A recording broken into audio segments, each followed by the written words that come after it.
Hello to everybody with 2 feet planted firmly on the ground. It's Beautiful Anonymous. 1 hour, 1 phone call, no names, no holds barred. I'd rather go one-on-one.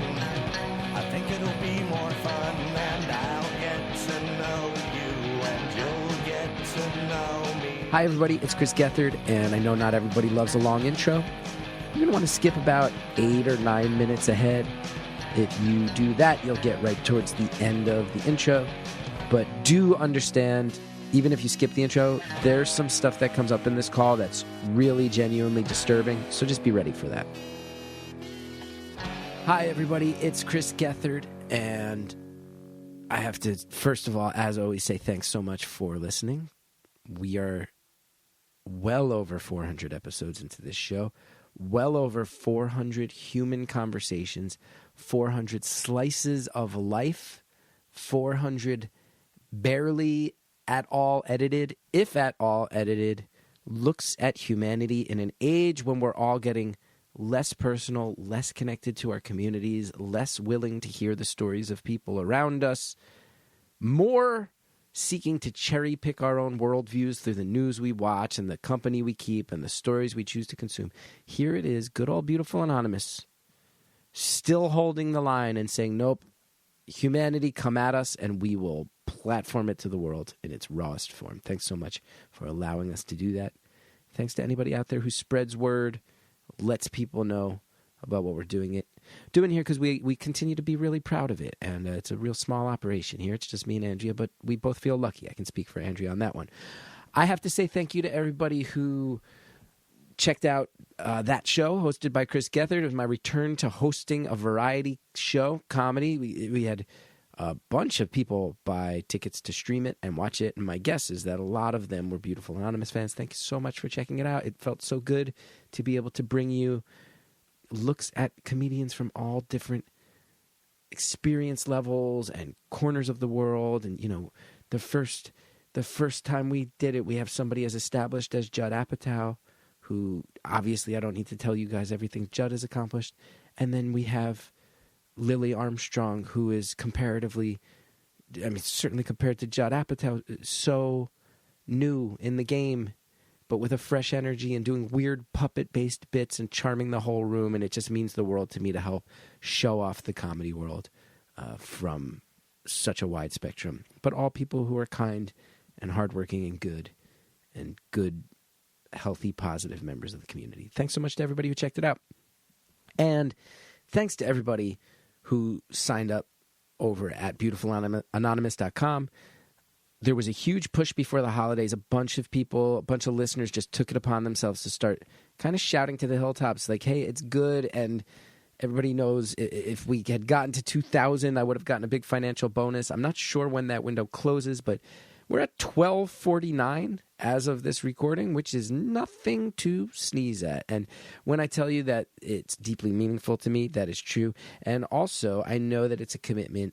We work so hard on the stuff behind the paywall. I think it's very good. We try to give you a lot of value for your money, both in extra pieces of the show, extra access to phone numbers, follow-ups with past callers. And that's also where you get updates on what it's like for me owning a dog, which people seem to genuinely enjoy as part of it. So thanks to everybody who has signed up at beautifulanonymous.com. What else is there to speak of? I think that's all the housekeeping. Let me go ahead and tell you that I think this week's episode is one of the most fun ones I've ever had. The vibe is impeccable. The caller right from the start is charming and funny with a great laugh. I started off in a very bad mood, as you'll hear, and very quickly was able to let that go because the caller was so charming. That being said, I'm going to just give you a content warning at the top of this one. There is a story about something that happens to someone so close to the caller that I can say is one of the most horrifying things I've ever heard. And Andrea, I think you would agree with that. I think anyone listening, you'll know what I'm talking about. You're going to hear a story about something that happened to someone, and you're going to go, that's one of the worst things I've ever heard. Now, you may have noticed that when the first time I said it's one of the worst things you've ever heard, that there was a slight chuckle in the tone of my voice. This caller is really funny. And while talking about the most awful aspects of things that come up in this call, is laughing the hardest and making the most jokes. And we talk about that. We are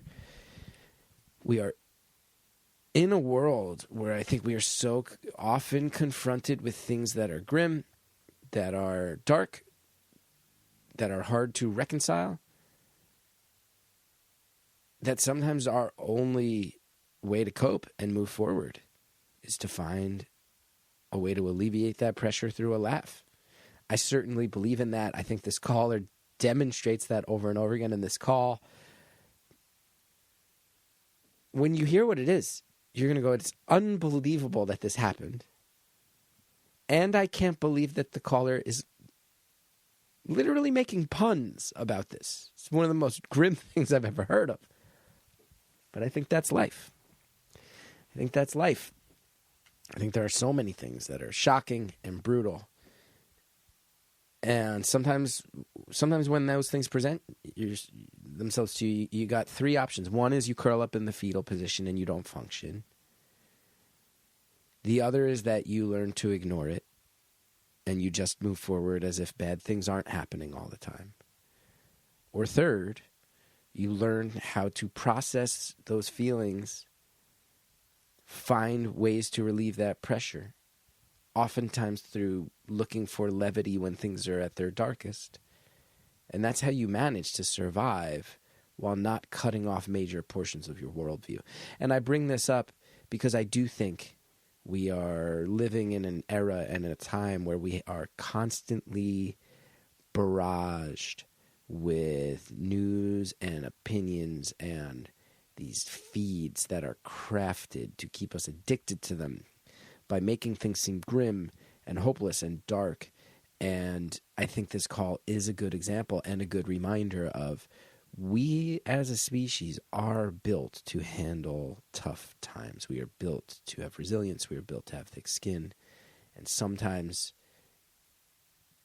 being able to laugh while talking about something horrible is actually a reflection of emotional health and growth and the ability to face a thing down instead of ignoring it. Because I will also say this, the exact types of people that make money off of convincing us that the world is so dark and so grim are also the people who I think have the most vested interest in making us so desensitized to it that we allow it to keep happening. That's how it remains a growth industry. But I think calls like this one where you go, no, we will talk about things head on. We might have to laugh to keep ourselves from going insane, but nope, we deal with it. The way to move past the tough times in life is to process them. The way to process them is to find a way to let the healing begin, and that might reflect itself in laughter in this case.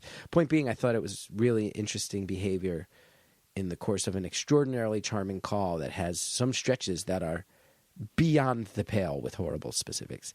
I'll stop being vague. I'll stop being philosophical. You guys are the best. Thanks, everybody, for everything. Oh, my goodness. Almost forgot. Andrea, remind me to go more in depth next week. Andrea and I have to talk about how the next steps are going to go. For everybody who has signed up at beautifulanonymous.com, I can't believe I almost forgot to tell you this. The final edit of Beautiful Anonymous, the magazine, is here. We have the files. We still have to figure out how we're going to print them and distribute them, so it'll be a while before anybody can get their hands on them. That being said, Andrea and I have seen the final files. Our friend Alexis Politz, who's an incredible artist from Minnesota, designed them. And I think I speak for Andrea when I say Andrea and I are the first two people to see what it looks like. And Alexis, if you're out there listening, Alexis has done some art for the show prior. It's how we met. Alexis went so above and beyond. I think this went from a cool community experiment to just a legitimately, you're gonna love having this magazine on your coffee table or next to your toilet or on your bedstand.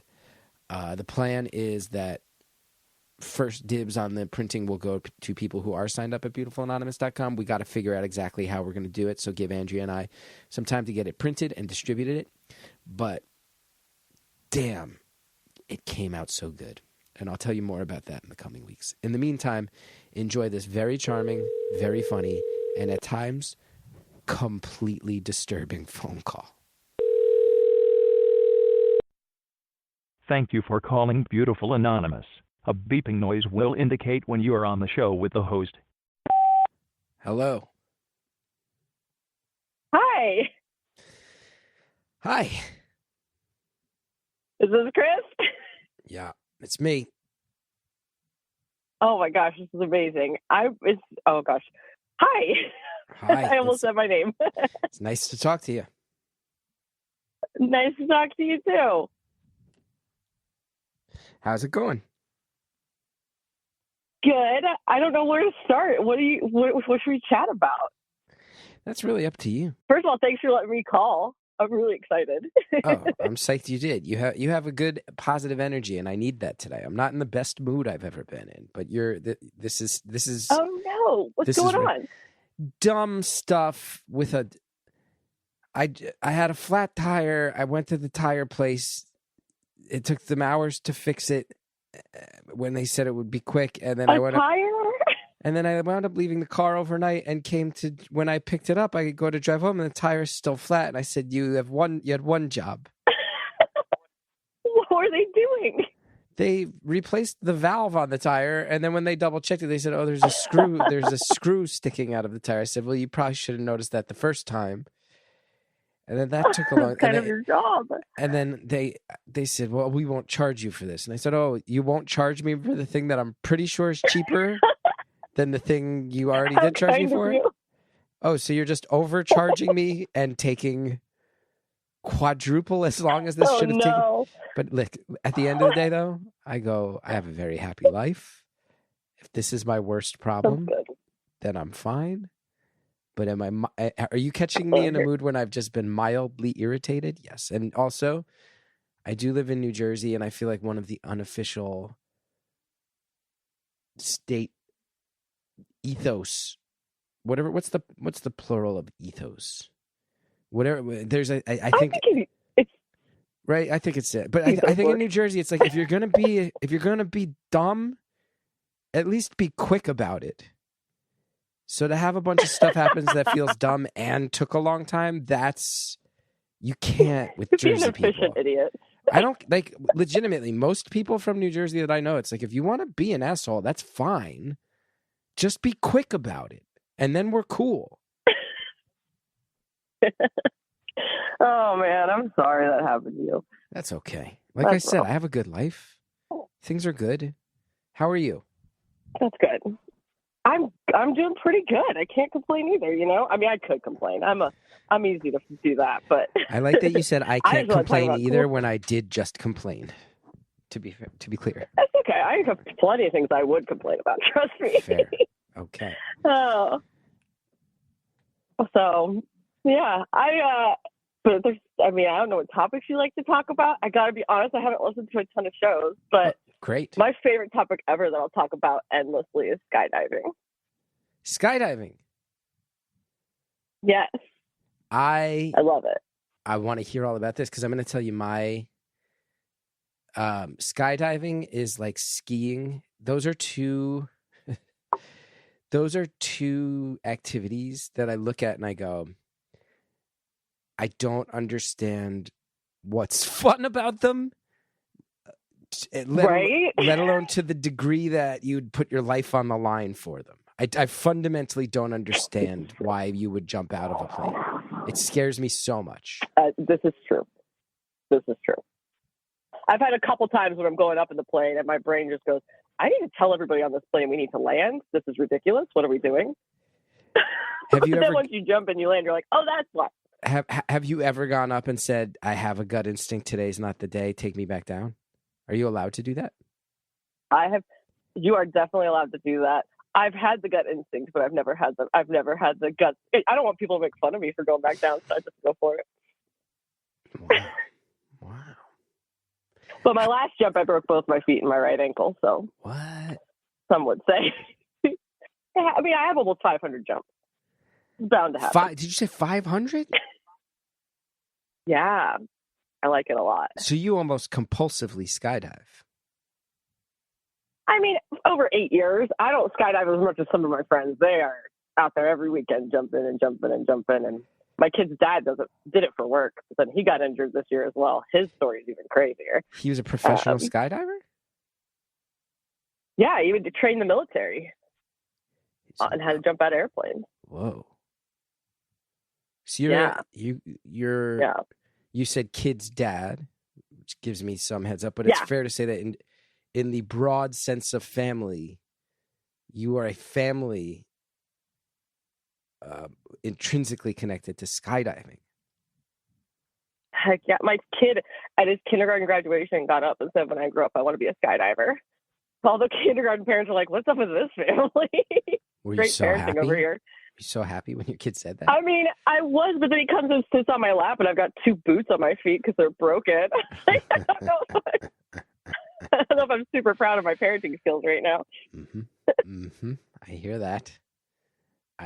How, Yeah. So 8 years ago, you said was your first skydive. Yeah. I was just going to do it once because I'm terrified of heights. Still can't climb a ladder to save my life. Really? So it's just kind of a face the fear type of thing. And was this when you were with your ex-partner? Was this his influence? No, I met him skydiving. Yeah. And then he's not from this country, and I went over to visit him to do my 100th jump there, and I came back with a baby. So your life could not be more affected by skydiving. It's fair to say. I know it's really having quite the impact, I gotta say. I mean, yeah.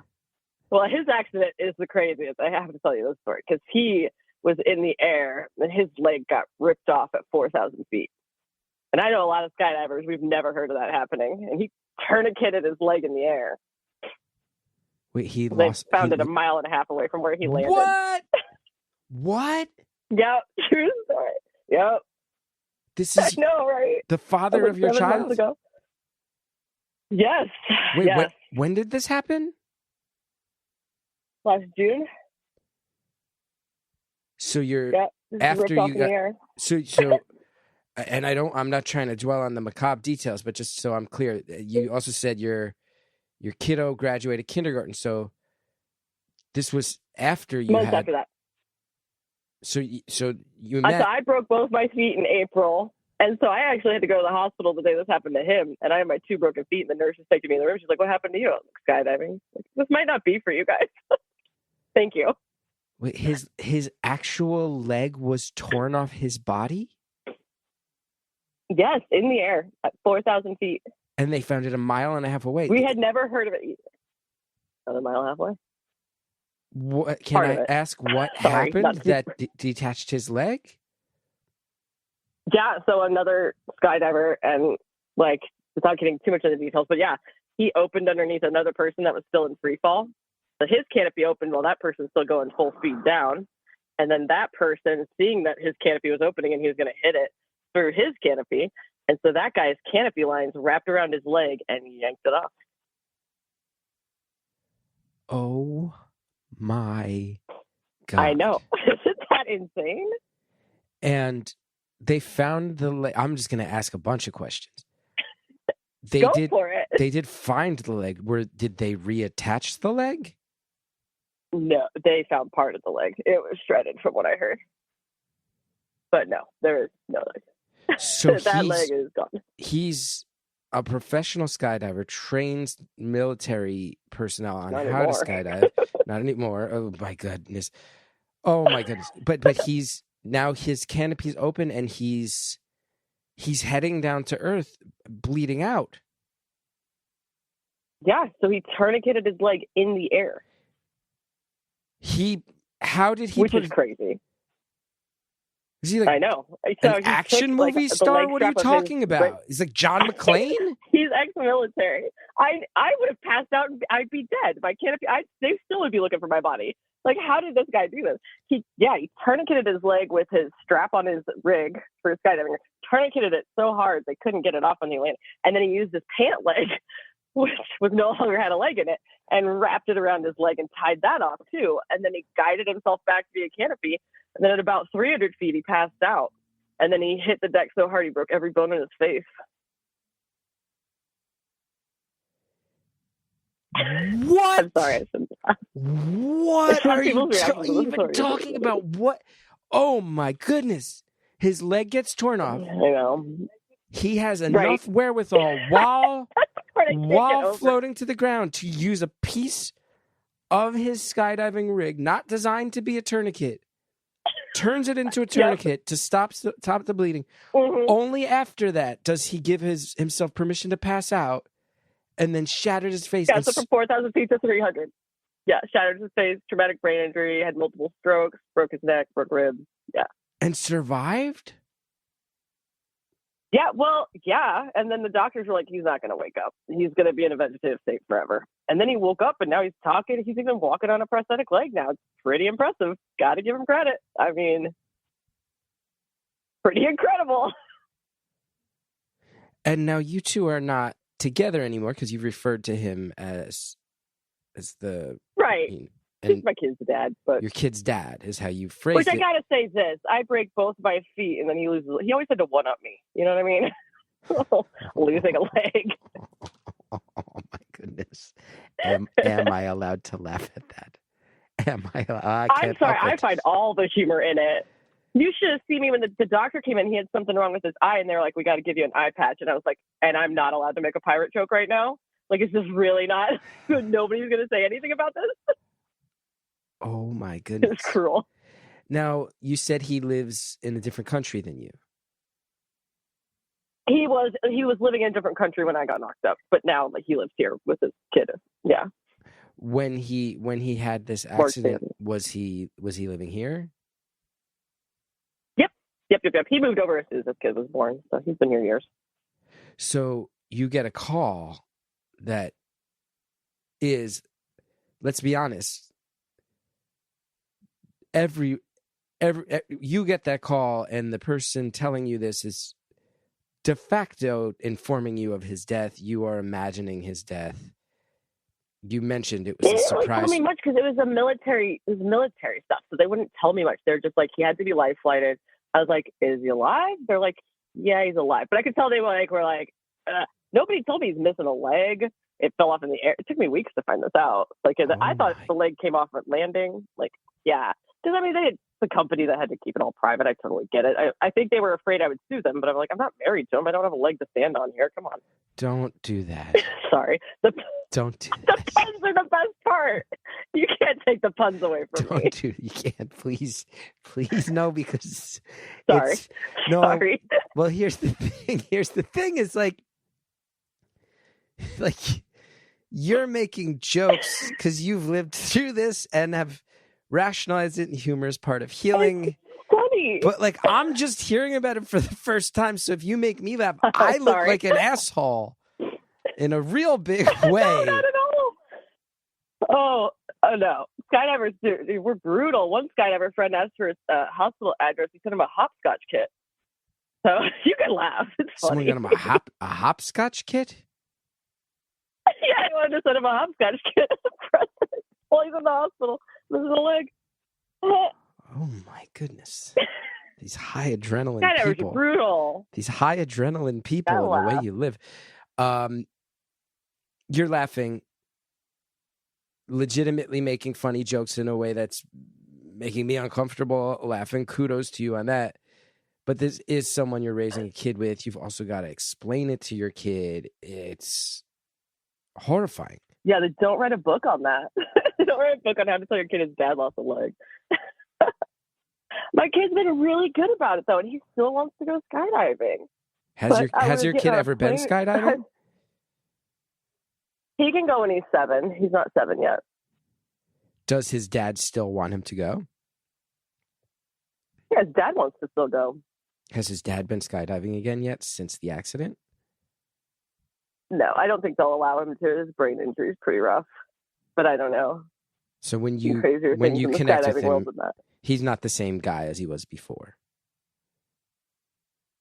No, but he's always been a super, super positive guy, and he's been real positive about everything, and, you know, he's got a great humor about it. I use all the puns with him. He knows them all and laughs at them, you know. Wow. But he still just doesn't realize that he has a brain injury. He just doesn't click with him. He thinks he is the same, but his memory is just definitely not there. But considering he wasn't supposed to wake up, I mean, they're pretty darn good. And pretty incredible, to be honest. Just so I'm clear too, it sounds like you mentioned that you met skydiving after you kind of fell into this, becoming this, I don't want to say addiction or adrenaline junkie thing, but to go do it when you're like, I don't really want to, but I'll get it over with once, and then you do it 500 times over the next 8 years. It sounds like it does become this thing. You meet, you go to a different country. You described it as you got knocked up. He moves here. Did you guys, was it always just a sort of like, well, we wound up having a kid after this very sort of passionate affair? Or we tried to make it work. It just didn't work, you know? Yeah. But we both want our kid to be happy, and I saw him yesterday going to our kid's running race, and we make jokes together, talk all the time. Like, yeah. I quit my job to take care of him while he was in the hospital for about 3 months. Wow. Because it just had to be there every day, you know? There's just too much going on, lots of surgeries, lots of decisions to be made, things like that. So a lot of people are like, I'd never do that for my ex-husband. I'm like, well, my kid's dad. Who cares? How long had you guys been separated when all this went down? We separated probably 3 or 4 years ago. I'm starting to run together. I want to say like end of 2020, so like about 4 years ago. Damn. And now, how are your injuries healing up? Oh, fine. I just I'm ready to get back into jumping again. I just haven't had the time because you still can't watch the kiddo alone, so we haven't gone back to the 50-50 thing. So I've got the kiddo all the time, and the bills are all on me. But I'll get back to it soon. Does he live with you now? His dad, no. I won't go that far. Yeah. And again, just to sort out the timing. He actually lives in an apartment, so. I can't believe I'm about to ask this question, but I'm not trying to be facetious. I'm just asking a question based on the facts you have told me, and it sounds really blunt, but have you been skydiving since your ex-husband's leg got ripped off when he was skydiving? No, because it happened when my feet were broken, so I still haven't gone. Yeah, I need to go back though. Like I would if I had the time right now, but I'm not scared. Like skydiving is a very safe sport. I'm really not selling it that way very well right now. Yeah, it is a very for me starting off being like, I never understood the appeal. It sounds dangerous, and then you're like, well, I'm currently recovering from massive physical injuries, and then, but also they found my ex's leg 1.5 miles away from where he landed, but it's super safe. You gotta try it. Never said I was a good saleswoman. I was just saying. But he had been jumping for probably 15 years and never had an accident. So, like, both of us had never had accidents until last year. He had over 2,000 jumps. Damn. Yeah. So, and his and my accident were just stupid mistakes we both made. Or, you make the wrong mistake, then yes. But they were avoidable accidents. But no, skydiving in general is very, very safe. I am not convinced. I don't think I'm going to be able to sell that to you now, though. Look, I'm scared of heights. I still get scared pretty much every time I fly, although I fly so much that my relationship with flying is now one of the psychologically weirdest things about me. All that being said, I've always felt very terrified of the idea of skydiving, and you are not the ambassador for this activity to sell anyone on it. Nothing about what you've told me today. Talking people into it. If we started at a place where I was leaning towards the I never want to do this end of the spectrum, I just need you to know you have firmly pushed me further in that direction in a way that actually my fears before were all theoretical, and all you've done is firmed them up with actual real life evidence of why I will never participate in this thing you love. Never. Absolutely not. Yeah, I understand. Yeah, no way. I shouldn't have started off with the injuries. Yeah, I see where I went wrong there. Yeah, there's just no. There is not a world. There was already a very, very slim. One time. There's a slim world in which I ever would have done that. And I think you have thoroughly erased the possibility that I will ever do it. Although Andrea is already proposing that if we make it to 1,000 episodes someday, that I leap from a plane and we record a phone call while I'm descending. Andrea's already suggesting that, oh my gosh. Is a really good idea. It's a really good idea. And okay, I will say this: at our drop zone, we've never lost somebody that's done a tandem. What? It's the experienced skydivers, like the tandem when you're attached to somebody. Like the first time you go, you have to be attached to an instructor. That's a tandem. Like we've never had a tandem death at our drop zone. It's all the stupid experienced skydivers that think that they're good and then they make a dumb mistake. That's how you end up getting hurt. Wait, tandem, so you said we've never had a tandem death. That does indicate that you've had our drop zone. But that does indicate you've had some solo deaths. Well, there's aspects of skydiving that you can do that are trickier and harder and more likely to kill you, like wingsuiting or something called swooping. Those are things that are very dangerous to do. And if you don't have enough experience, and this is a lot of adrenaline people that want to push themselves too early, you'll end up dying doing something dumb. So that's a yes. For sure. That's a yes, that you know people who have died. Let's pause there. I think everyone knows the answer. This is not much of a cliffhanger, right? It's not like we're going to come back and go, so people have died doing this, and she's going to go, no. That would be the most obvious cliffhanger in the history of entertainment. So anyway, we'll be back. We're going to keep hearing more stuff. In recent weeks, you've heard me do a lot of ads for our friends over at IQ Bar. And I've been able to talk a lot about how much I love IQ Bar. Are we talking about coffee sticks? This is my wife, Hallie, everybody. She's appeared on this show intermittently. It's been many years since they've heard you. Yes, I wanted you to talk about coffee sticks. You didn't really warn me. You just told me to come up here, but I could tell where this was going. It was going to coffee sticks, and I'm happy to talk about coffee sticks. Hallie, the ad's only a minute long, and there's some things I have to cover, but we're running low on coffee sticks. You texted me, I think it was yesterday, and said, what do I got to do to get more coffee sticks? I will dance.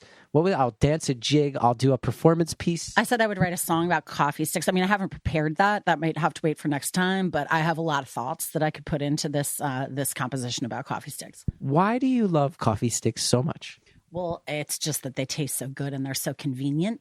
And on a morning when I've forgotten to set up my coffee maker ahead of time, or I'm just running late, I just want a delicious, warm, tasty coffee beverage heading out the door. Just grab that coffee stick, put it in the cup, add a little hot water, done. Bida bing, bida bang. Bida bing, bida bang. Let's also be clear, they are not called coffee sticks. They are, of course, called IQ Joe, which is IQ Bar's coffee product. But you do calling... Wait, they're not called coffee sticks? No, you call them coffee sticks. I've called them coffee sticks for a year. They're called IQ Joe. Mm-hmm. Also, this is the first time listeners have heard from you since you forced me to get a dog. Is the dog a good dog or a bad dog? Well, you probably heard him scratching on the door as we were recording this. But, he's like a great dog and also a supremely bad dog, like a naughty dog. He's a great, loving, mushy, very naughty dog. Hallie, thank you so much for your stunning contributions to this advertisement. It really means a lot. Go coffee sticks. IQ Joe, everybody. I mean, I do not involve my wife in this show unless she's really, really passionate about something, and you can hear it. The IQ Joe product is incredible. There's also IQ Mix, which I use. It's a hydration product. Everything that IQ Bar is putting out is really high level, and I'm so happy to tell you about it. You can start the new year off right with IQ Bar's brain and body boosting bars, hydration mixes, and mushroom coffees, aka Hallie's favorite coffee sticks. The ultimate sampler. Includes all three. And right now, IQ Bar is offering our podcast listeners an exclusive deal. 20% off all IQ Bar products, plus you get free shipping. That ultimate sampler pack, it's a great way to try all IQ Bar products and flavors. You get 7 IQ Bars, 4 IQ Mix Sticks, and 4 IQ Joe Sticks. All IQ Bar products are entirely free from gluten, dairy, soy, GMOs, and artificial sweeteners, so you can trust what's in there. The flavors are great. I mean, just the IQ Joe. We've been talking so much about these legendary coffee sticks. First of all, 200 milligrams of natural caffeine. There's brain and productivity boosting ingredients in there like magnesium and lion's mane, mushroom, adaptogen. Just the flavors there. Original black, vanilla spice, cafe mocha, toasted hazelnut. You're never going to get bored. You're never going to feel like you'll always be able to switch it up with another flavor option. IQ Bar makes the #1 brain and body nutrition bar, hydration mix, and instant coffee in the U.S. There's over 15,000 5-star reviews and counting.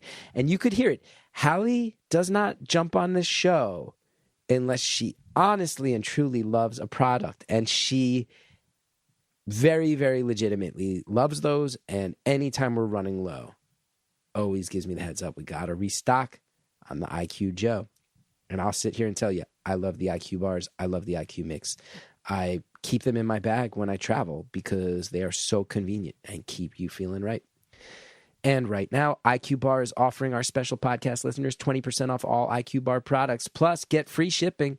To get your 20% off, just text BEAUTIFUL to 64,000.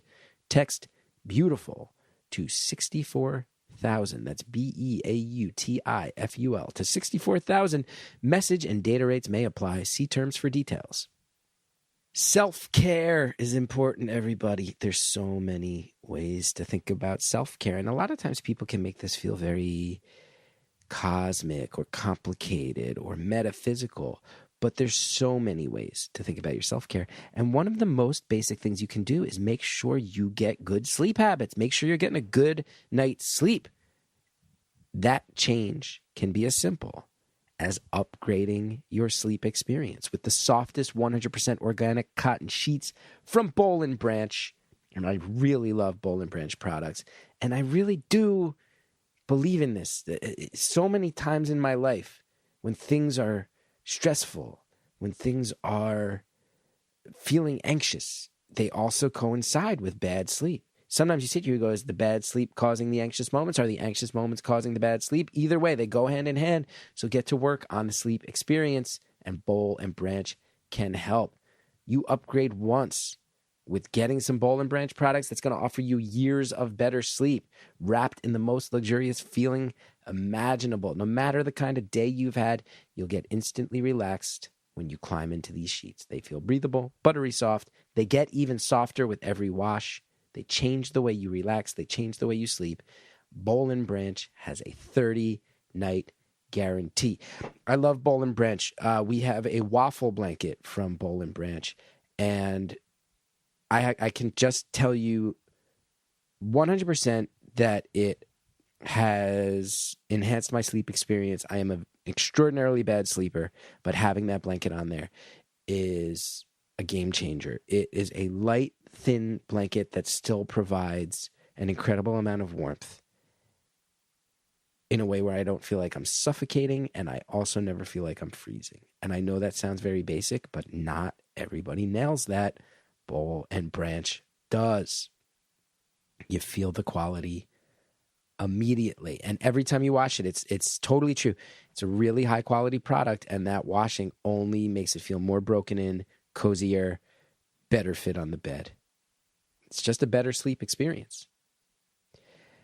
Boll & Branch products are made different so you can sleep better at night. Woven with the finest 100% organic cotton on earth, crafted by artisans who earn the pay and respect they deserve.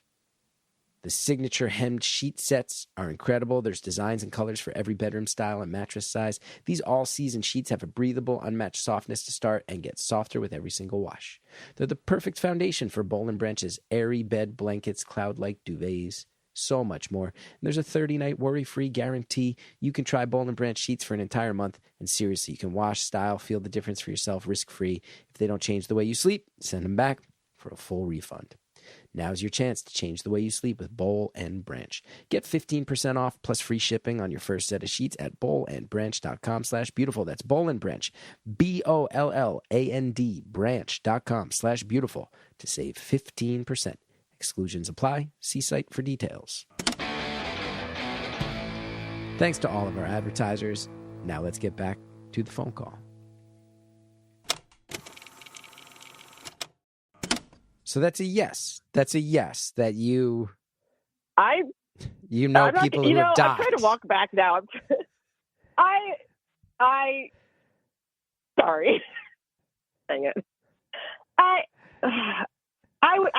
Yeah, okay. I'm messed up. Well, and also base jumpers. Like, base jumping is the real dangerous thing. That I will Those never are the do. people who That's jump how off people mountains really and bridges die. and stuff like that, right? Yeah, and I mean, that's a lot of skydivers are base jumpers, so you know a lot of them. Those people are crazy. I love them to death. A lot of them are my friends, but I don't know how they do it. It terrifies me.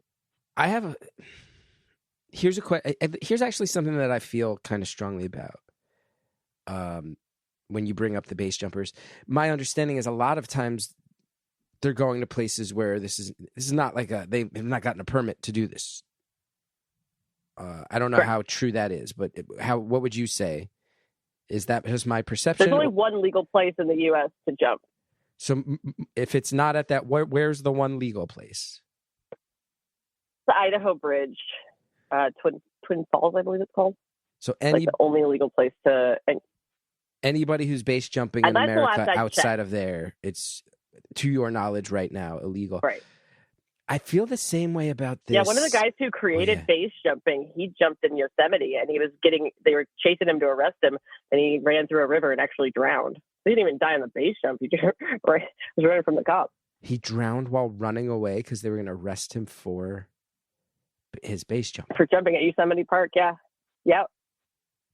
And so then they did a memorial jump where all these jumpers came and jumped where he jumped, and they landed and just got arrested, like in protest. And a girl jumped and she died right there on that day. Base jumping is like really sketchy. I have a question. I'm really not promoting this sport at all. No, you're doing nothing. Well, here's the thing. These adrenaline-based activities. And again, I am not a physical daredevil by any stretch of anyone's imagination, but I have respect for a lot of it. But when I hear about base jumping, I almost feel the same way as I feel about free soloing. The documentary, unnecessary risk, and happening in public places. Like, you hear about Yosemite where you go. The thing I don't understand about these activities is you go, these risks are extreme, and they're often happening at places where, like, there might just be someone whose lifelong dream was to see Yosemite, and they might happen to be there on the day that you slip and fall off the face of the mountain and die. Or, someone might go, this was our family vacation, and this might be the day that a base jumper's chute doesn't open correctly. And and I'm not trying to sound like, what about the kids? But I sit there and I go, but I totally agree. This could be scarring. Yeah.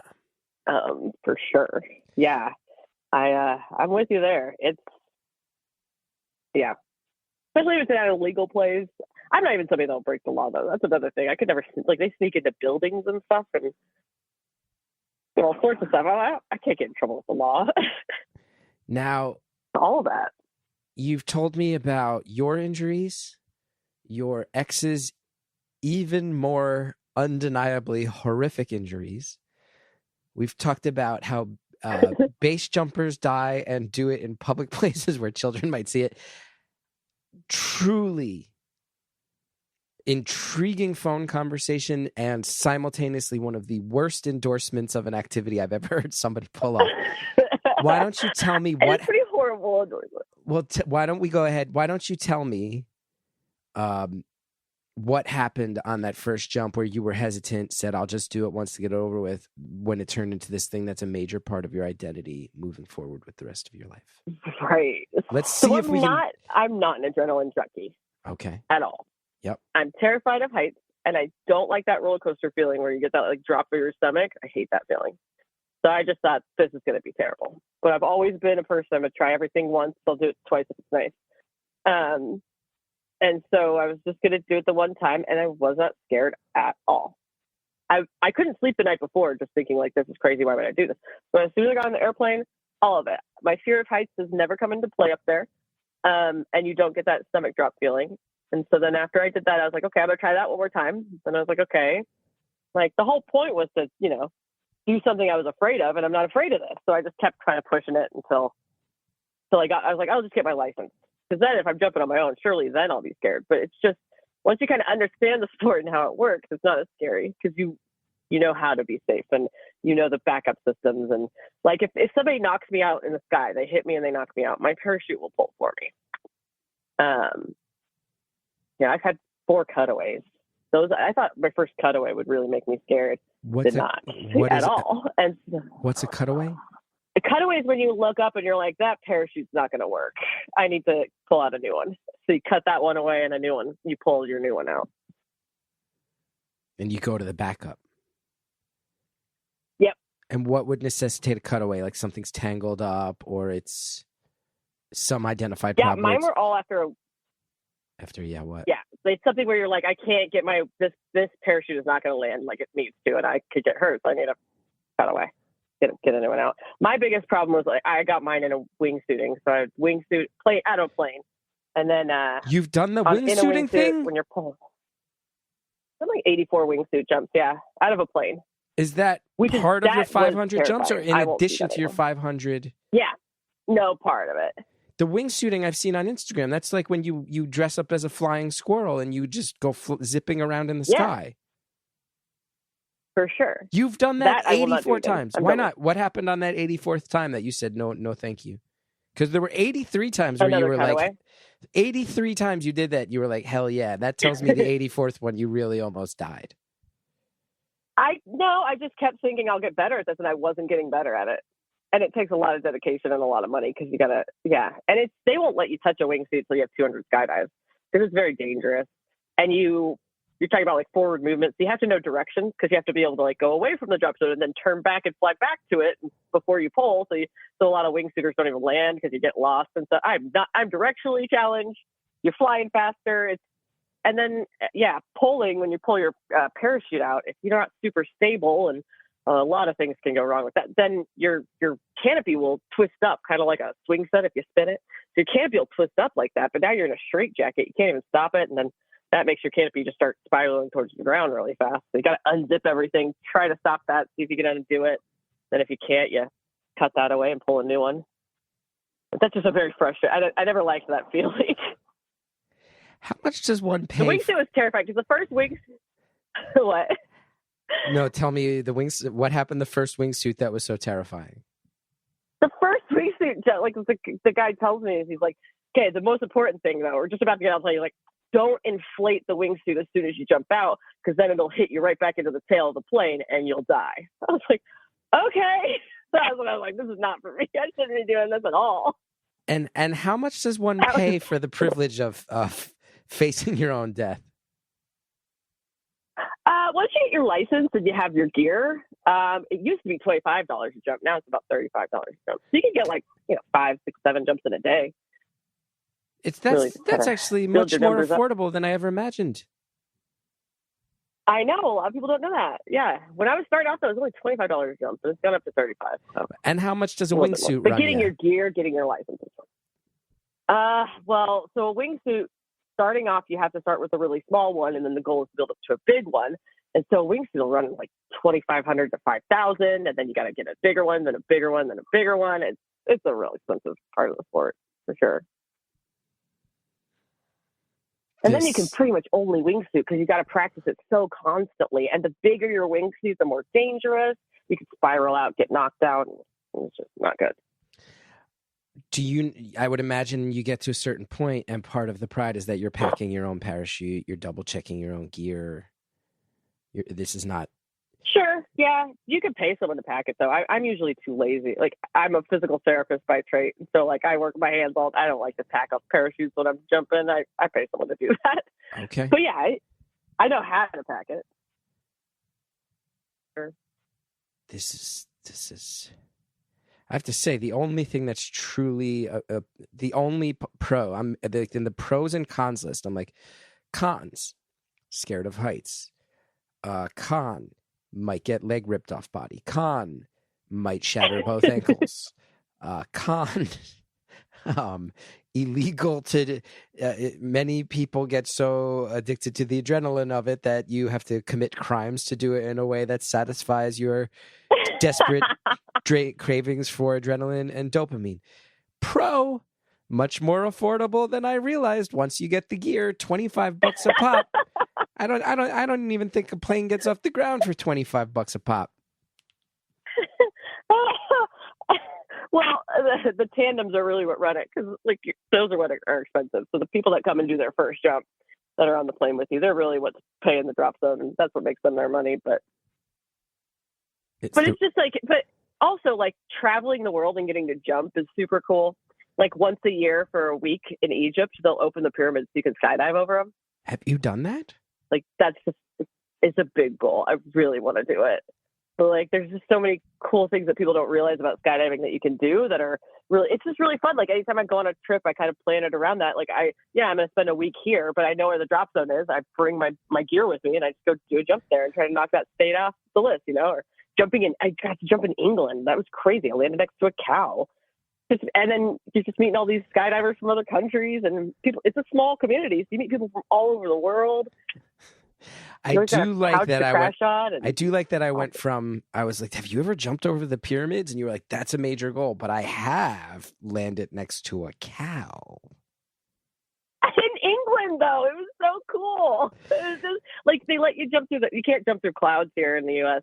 In England, you can jump through the clouds. That was fun. Do you get wet when Jumping you jump through in the rain? cloud? I do not recommend. Not necessarily. If it's raining, you do. That just hurts, though. That just feels like pins because you're falling so fast. It's just like, ow, ow, ow. It's like, I want this skydive to end, please. It's horrible. Do you jump with large groups? Have you ever done those things where everybody's like linking hands and doing choreography? Yeah, well, I haven't done I've got friends that do just broke a world record, like the 300 ways and stuff. Most I've done is a 20-way. A 20-way, 20 people. What did you think about that guy who skydived from space that Red Bull sponsored? Pretty cool, but it doesn't seem like fun. You know? Yeah. It doesn't seem, I don't know why that would be a goal, but I guess it's just to say you did it. Or the guy that fell in the net. I was like, well, it's not really that impressive. Wait, what guy? Big net. It's a guy that fell in a net. Oh, there's a guy that jumped without a parachute and he just put a big net and he landed in it. I mean, it was cool. No one done it. I just saw a video on Instagram. It's a big net. If you miss it, then you're a terrible skydiver. Oh my goodness! Yeah, the last thing I need is to land in a big net, just so I can but you feel so alive. I feel alive on the ground. I feel so alive. I don't feel adrenaline though when you do it. I think you'd be surprised how much you wouldn't be scared of heights and you wouldn't really get that big of an adrenaline rush. But it is interesting because I don't really get adrenaline with it. I think about the life I live and. You know, many people, there's a lot of studies that a lot of people would say that public speaking and specifically trying to do comedy in front of a crowd is a bigger fear to them than diving out of a plane, which is shocking to me. I would agree.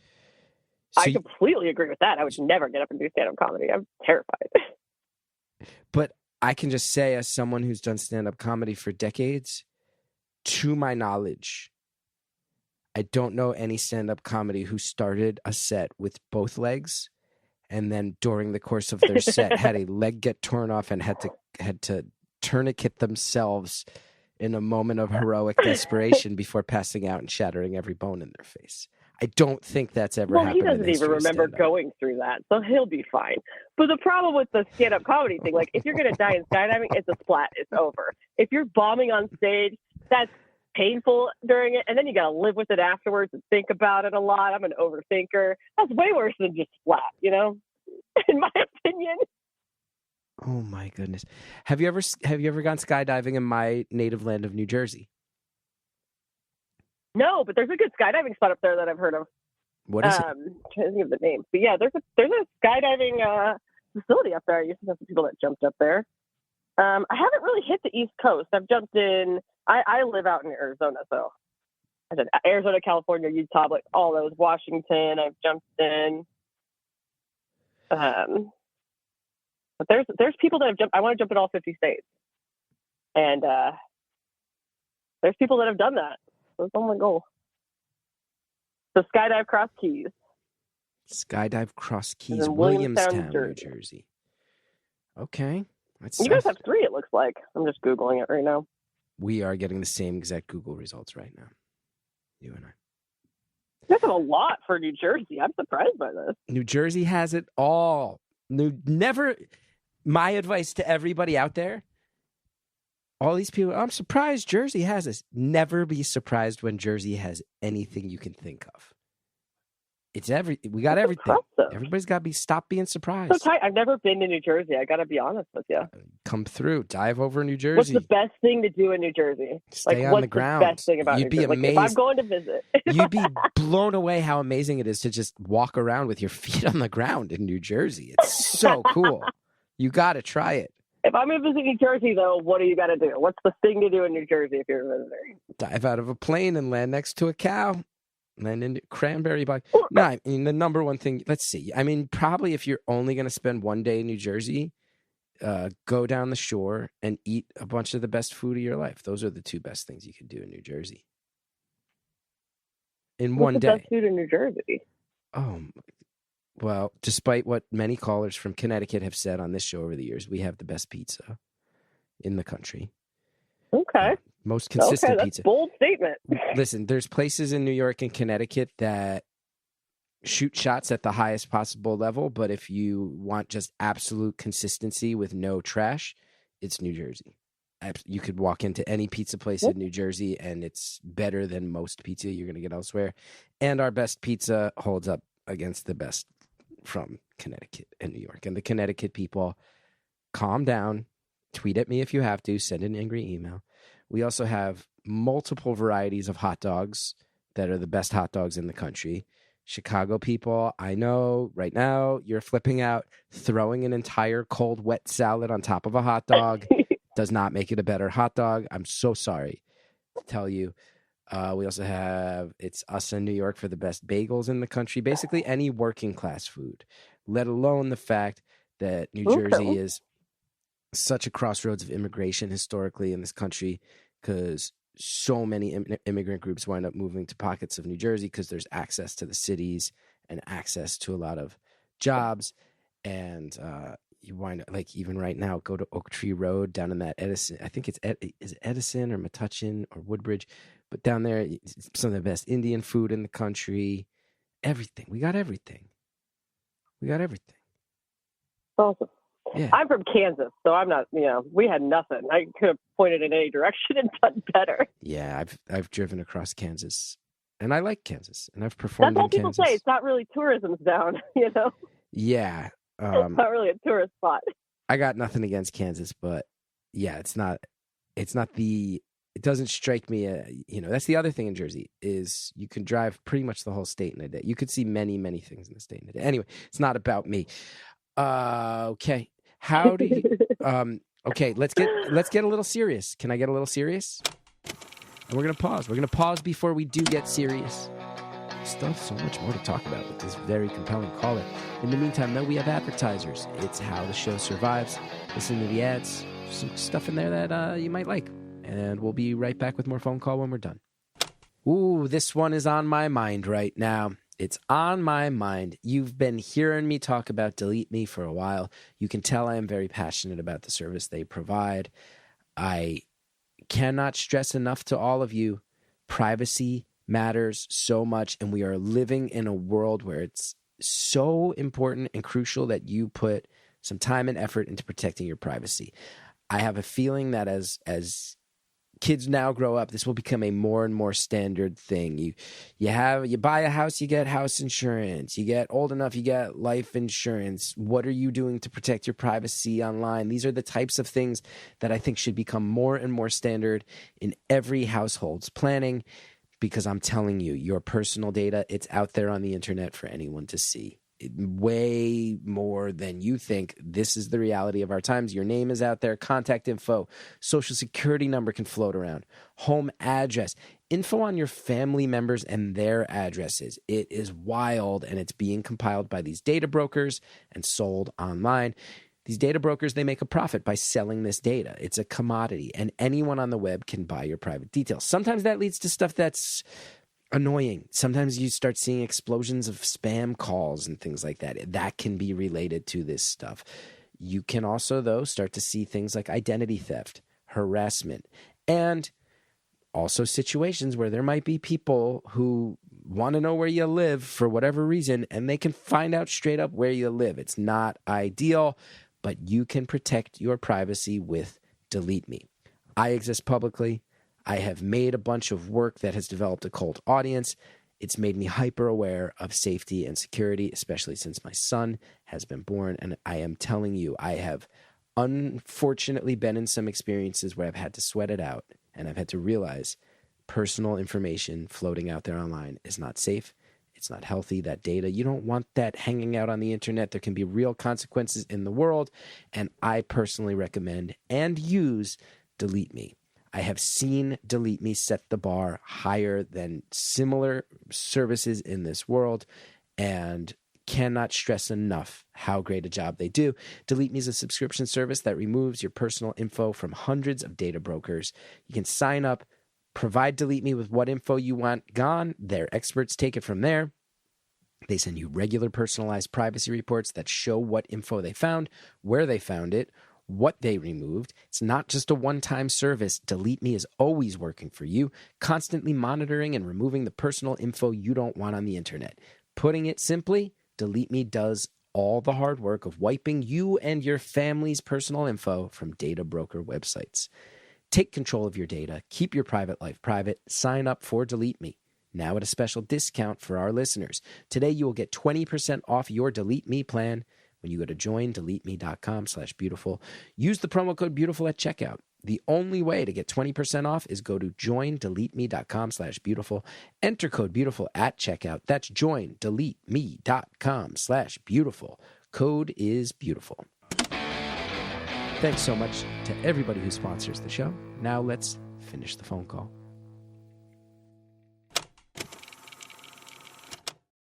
Let's get a little serious. Can I get a little serious? For sure. You're gung-ho about going back up there. Yeah. You've hurt yourself pretty bad. Your partner almost died, and Not really. honestly probably should have. Your partner, though, almost did, for real. I know. He's so dramatic. But all jokes Sorry. aside, you do have a kid together. How do you if your kid turned around and went, Ma, I gotta say, like, you're going back up, and I see you got hurt, Dad got hurt even worse, I'm scared. How do you react to that? Right. I don't think he'd ever say that to me. When I told him about the accident with his dad, he goes, so both of my parents are broken? I thought it was funny. I was like, I might get better, but he's going to be okay. But yes, that's a fear. I do things like most skydivers would probably think I'm pretty lame because I play everything really, really safe in regards to that. That being said, you can still break yourself, as I obviously did. If he ever said that to me in all seriousness, though, I'd quit if he was really worried about it. I don't think he'd ever get to that point. I mean, he still wants to go when he turns 7, and he's not, he's kind of grown up on the drop zone his whole life. He's seen how it works. He's seen all the people that land just fine. I mean, but yeah, it's definitely something you have to think about, but I don't want my kid to also grow up just living in fear. Like, this is life. You get one chance to live it. You can either do that or you can do nothing and on your deathbed wish you had. So I always told myself, because I didn't know after my ex's accident, I was kind of wondering if I'd ever go back to it. I was like, I got to go back to it once, because I don't want my kid to look at me and be like, oh, she broke herself and then quit. Like, I was going to go back to it and do at least one more jump to show them, like, you don't just give up on stuff like that because you're afraid or whatever. That was always important to me. But well, because you have found laughs. Clearly the laughs are a way to help cope. What else are you going to do? But you do also recognize that What do you happened. mean? Well, what happened to your ex, you can recognize that while you're making jokes, and that's part of your ability to move forward in life and rationalize it, and I'm sure part of the fear, the grieving, you're also aware that just the bullet points of the story of what happened to your ex are, without exaggeration, it's one of the most horrible stories I've ever heard. It's really scary. You know that, right? Yeah. Like, you understand outside of the jokes. Yeah, but it was also... Yes, but it was also 1,000% his fault and completely preventable. And I always knew that he was going to get himself injured with how he was kind of playing things fast and loose. So I wasn't even surprised. Wow. So he that's was an kind of the adrenaline situation. junkie. I would say, I don't even know if he was an adrenaline junkie as much as like he just kind of wouldn't listen to other people tell him this isn't very. I told him straight up that some of the stuff he was doing, I was like, that's going to get you hurt. Like I have a very big canopy I use. Other people usually typically get a smaller canopy. As you get better as a skydiver, you downsize. I keep a nice big canopy. The smaller your canopy, the faster you're going to come down. I don't need to look cool coming down. It looks cool. You're more likely to get injured. I just keep a nice big one. Doesn't look cool, but I come down nice and slow. And I still broke both my feet. He downsized really quickly and really unsafely, and that's why he broke his face when he passed out. I mean, he was coming in really hot. That's the decision he made, you know? There's decisions that you make that make it safer or you know, more dangerous. Depends on what you want. And skydivers, too, just kind of like want to look cool, and that's never what it's been about for me. Some skydivers don't really want to push the limits, and a lot of them get hurt. Damn. Yeah. I will say, though, like, my ex talking to me about it, he was like, yeah, I really want to go back to it. I'll be safer this time. I was like, you weren't being safe before?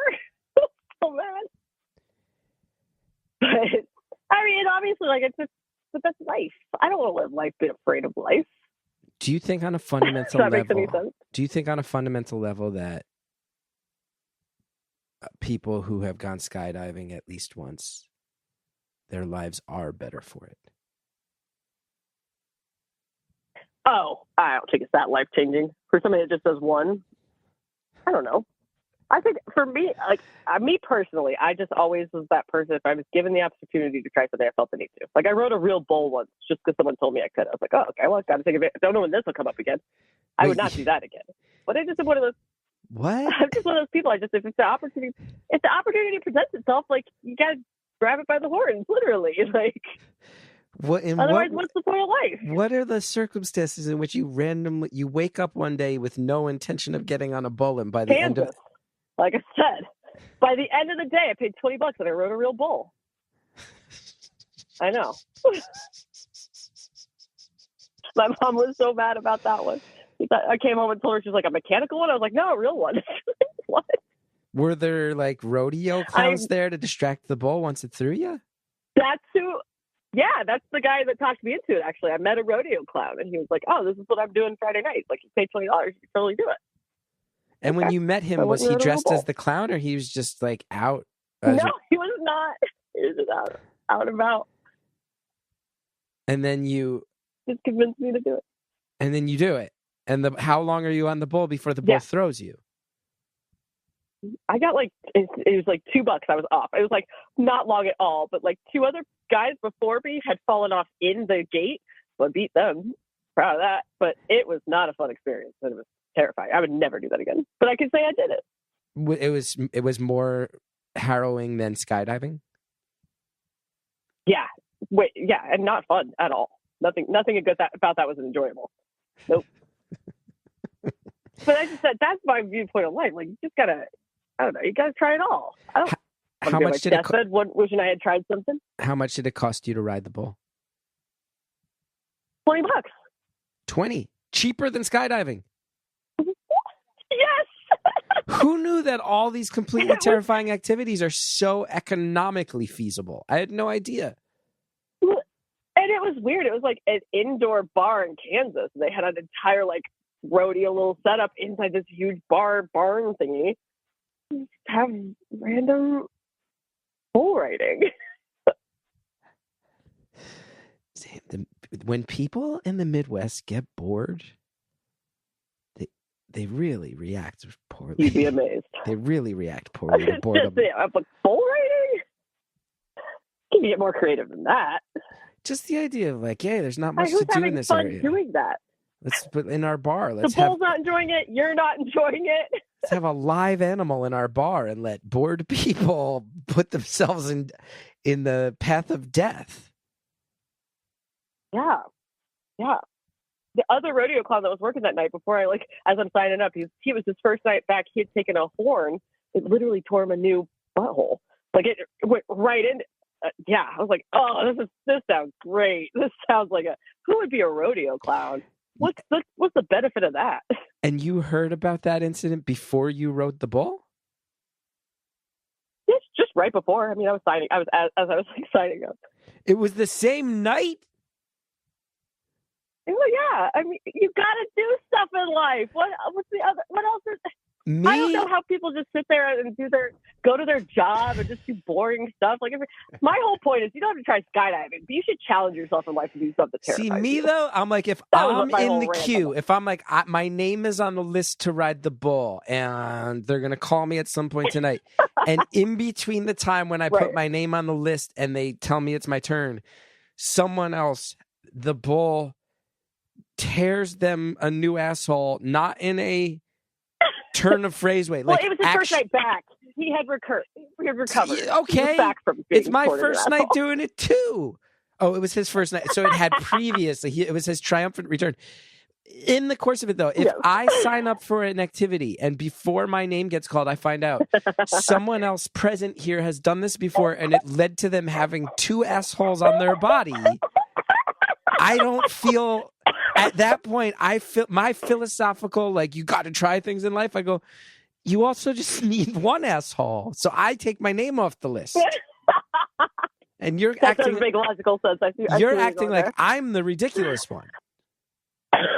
No, you're not. But I'm not telling you to go ride a bull, by the way. I'm just saying, I've just never wanted to turn down something because it's scary. Also, it was his job to get the bull to chase him anyway, so he was kind of asking for it. I wasn't asking the bull to turn me into asshole, so it was a little different. You know, we were both bringing different things. You never want to say, like, well, look at how he was dressed, but he was dressed as a clown in a bull ring. I guess at that point you can say, yes, you are. This is a job risk. A bull might use its horn to and you know what? And he protected me apart. from the bull. The bull didn't come after me after I got ripped off. So. Who knows? Plus, if he was coming back to it, clearly couldn't have been that bad. And you're a physical therapist. It made things more efficient down there. You never know. You're a PT by trade. I am. So you also understand what happens when long-term injuries set in or catastrophic injuries set in. Sure, but I don't know. I just dealing with life. I don't know. It just never bothered me. I will say it's gotta be fun though. For all my grumpiness and all me being like, wait, but I do fundamentally agree with you more than people who play it safe. I don't know that I would. I don't know that you just do it in different ways, like doing stand up and stuff. Like that's terrifying. You can do it in safe ways. Obviously, I don't know why I choose the dangerous one. Yeah, I mean, I think I do fundamentally agree with you that I do think that life has so many opportunities to do things that you didn't see coming when you woke up in the morning, and that you do owe it to yourself to every once in a while wind up doing a thing where everybody else goes, whoa, wait, what? And you go, yeah, no, it's, helps me get out of this tunnel visioned track of how things are supposed to be, and you actually start thinking about opportunities and meeting them where they are. I do fundamentally agree with you. Yeah. I just don't fling myself out of planes. Yeah. See, but I wish I could try stand up, but I'll never be able to do it. I'll never have the courage to do that. I think you'd be fine at it, actually. Isn't that weird? I think you'd be totally fine. No, I think I'd be terrified. I don't think I could do it. So, it's just funny how that's the difference. So I'd rather throw myself out of plane. I might even ride a bull again before I would do that. That's just so scary to me. I don't know how you get up there and talk in front of people. It's, I understand why it scares people, but I do fundamentally disagree. Like, I'd rather I'd rather do stand up in the worst environment I can think of than have to flee from an angry bull. Like I just fundamentally, but you know, styles make fights. That does logically make more sense, I will say. What else? I can't imagine if you've ridden a bull and done 500 skydives. I can't imagine these are the only two things on your list of ridiculousness. I don't know what else crazy I've really done with it. Those are probably the main ones I would think of. I mean, I'm just trying to think of like, yeah, it's just if somebody tells me to do something crazy, I'll try it. You know, I think I'm always kind of up for that, but it's got to be presented. I don't go looking for it. Actually, the person that convinced me I rode dirt bikes. The person that convinced me to ride dirt bikes was the person that convinced me to try skydiving once. And it was a patient I had who broke his arm dirt biking. It was a patient. You were helping the patient heal. I was a PT. Yeah, and he was like, "You need to try dirt biking. You need to try skydiving." And so that's why I went out that weekend and did my first skydive. Being a PT, it must offer you perspective too, though, because you're like, you probably deal with somebody who has a dirt biking injury and convinces you to dirt bike. But I bet you also see people where it's like this person just threw their back out, reaching up too high to try to get a mug off a shelf. And if you're going to wind up with a broken body anyway, as all of us age, I guess you might as well have some fun in the process. And most of them are just people that are sitting at a desk and then they throw their back off, standing up. Is that your Although now I work with kids. After COVID, I switched over to pediatrics. I only work with babies from 0 to 3 now. Oh, wow. They don't talk back at all. And I would imagine, is that mostly kids who are born have issues? Yeah, and need to have someone just train their bodies. Some of them just aren't meeting their milestones, or a lot of them born drug addicted. That's really beautiful work to do. I mean, it sounds really hard, but it's also really to help kids. Oh, it's just really fun. You're just playing with kids. It's not really hard. You just get to play with them. But I love it. The emotional toll of that, a lot of them are drug addicted, and to have to turn off the emotions or the judgment that comes along with that, like that's not an easy. In some ways. Oh, I judge in my head. Don't worry. Oh, you do. You do. You just have. But it's not the kid's fault. Right. Well, the mom's not there. I'm with foster parents. Wow.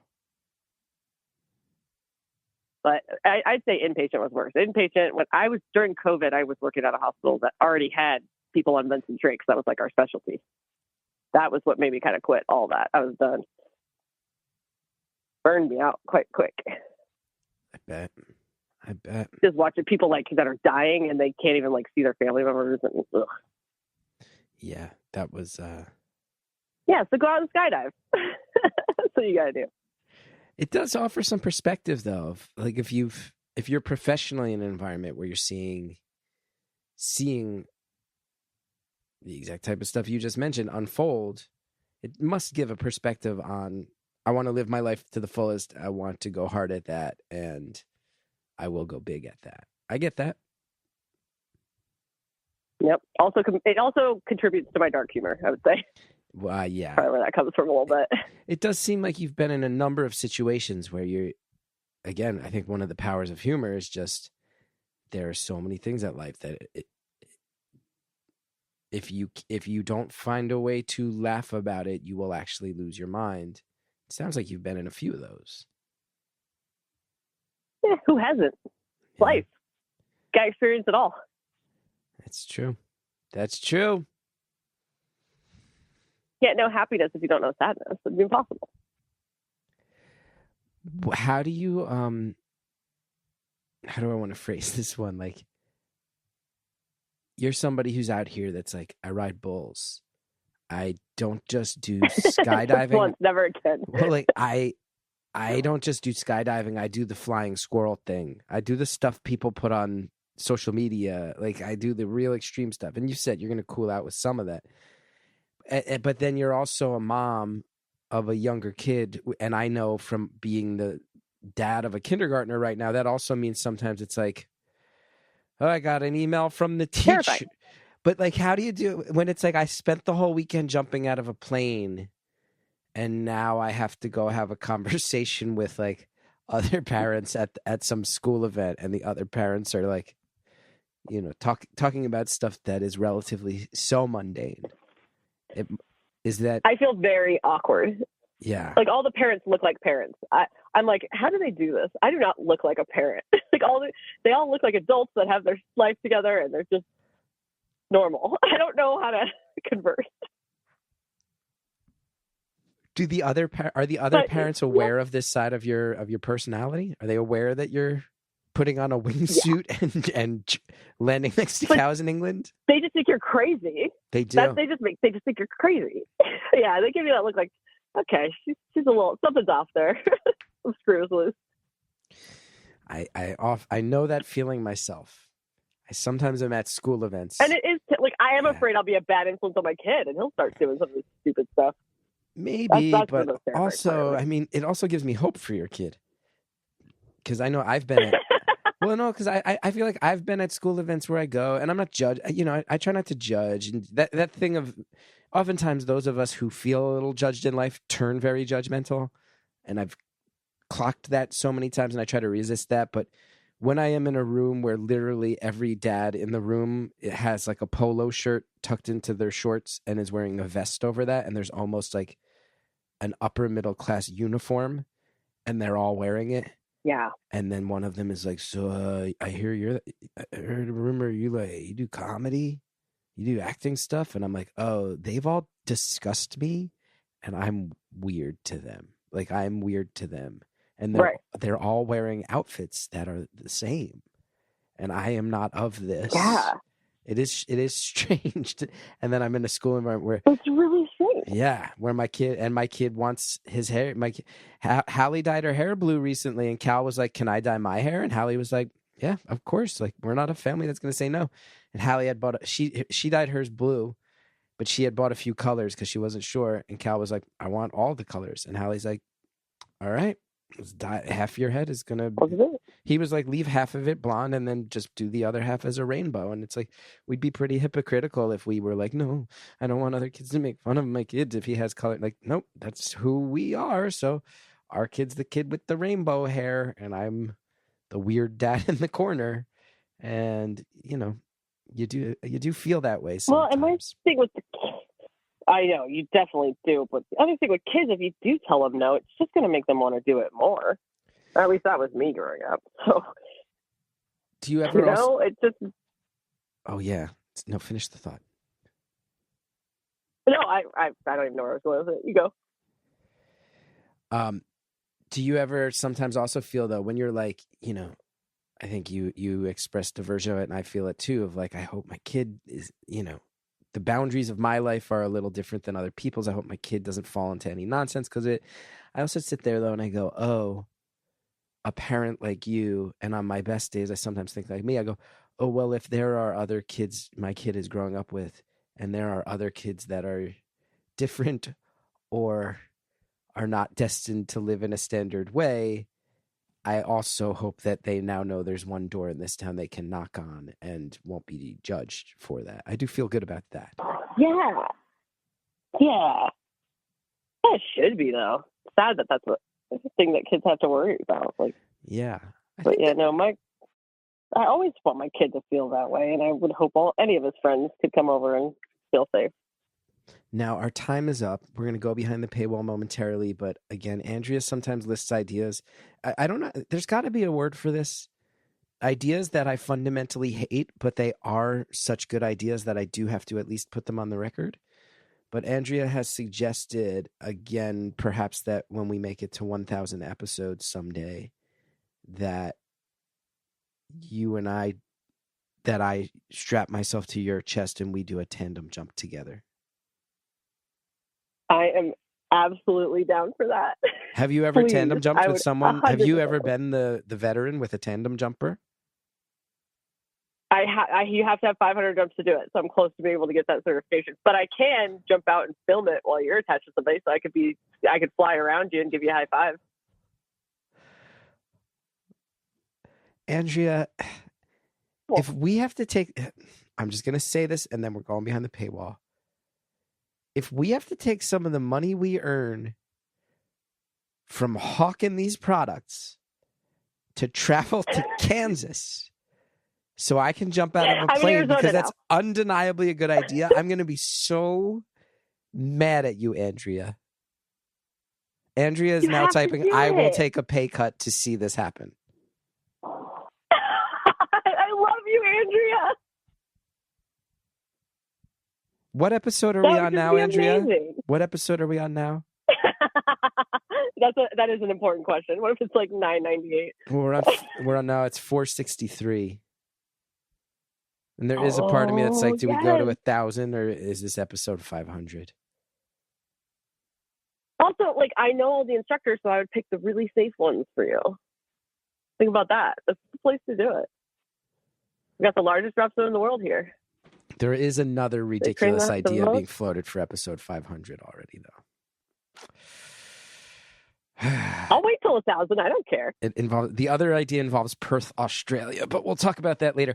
Caller, are you down to hang out, answer some questions behind the paywall? Absolutely. This was really, honestly, such an incredible call. I learned so much. Thank you so much for letting me call. I felt feelings of legitimate fear and discomfort. I hope you're okay. I hope your ex is okay. I hope you get back out there to your heart's desire. And we'll say goodbye to everybody listening for free now. Yes, goodbye.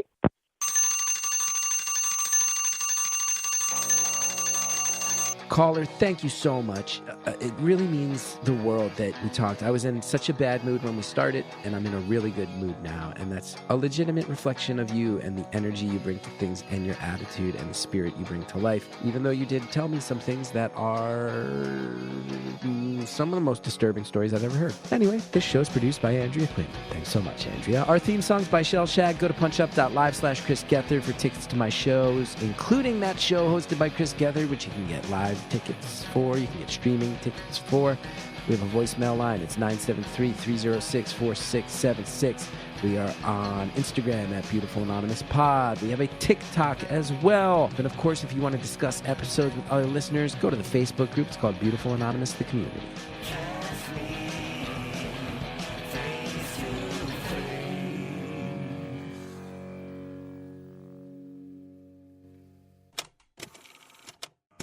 This week on Beautiful Anonymous Plus, here's some of what you'll get from the 5 questions. I won't go further than my feet going in the ocean. I don't trust the ocean. I have a real fear of it. You won't swim in the ocean, but if somebody's like, hey, see that bull? Get on it. You're like, yeah, shut up. Yeah. We know more about outer space than we do about the ocean. That's not okay. I'm not okay with that. You jump out of planes. I'm not saying you're wrong about the ocean and space. I'm just saying you jump out. You know how many sharks I have to avoid in the sky? 0. I've been hit by 0 sharks in the sky. Have sharks ever pinned you down and broken both your ankles at the same time? No, because I won't let them. I'm not going out like that. Don't forget to sign up for Beautiful Anonymous Plus at beautifulanonymous.com.